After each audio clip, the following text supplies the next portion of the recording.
تدور الأزمة السورية في حلقة مفرغة، ويدور عدادها الدامي حاصدا كل يوم مئات من الضحايا.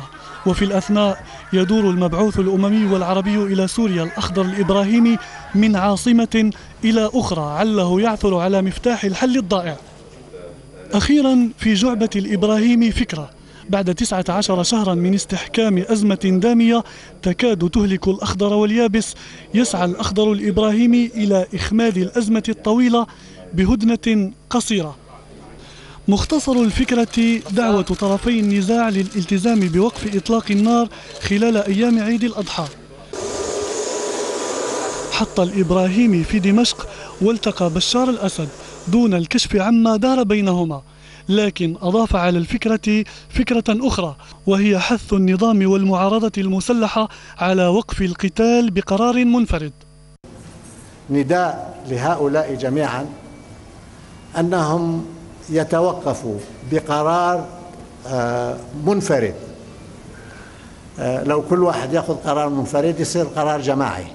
تبدو الفكرة بسيطة، ويقول الإبراهيمي بأنها مبادرة شخصية وليست جزءا من خطة، ومع ذلك يأمل أن تتجه الأمور نحو الانفراج بناء على الهدنة إن تمت. رد النظام السوري جاء مرحبا بالمبادرة وإن بحذر.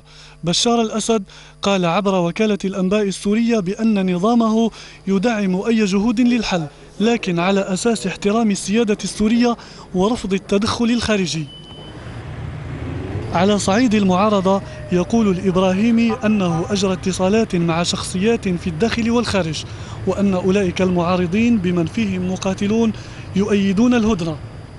أما على الصعيد الخارجي فتحظى الفكرة بترحيب من جميع القوى الإقليمية والدولية المعنية بالأزمة: الولايات المتحدة، تركيا، روسيا، الصين وإيران، وكذلك الجامعة العربية والأمم المتحدة دعت كلها إلى الالتزام بوقف إطلاق النار. كل ذلك كلام صالونات، أما على الأرض فلغة الحرب هي السيدة. الاشتباكات تستمر ضارية بين الجيشين النظامي والحر، أما طائرات ومدفعية النظام فما زالت تدك ولا تبدو معنية حتى الآن بفكرة الهدنة.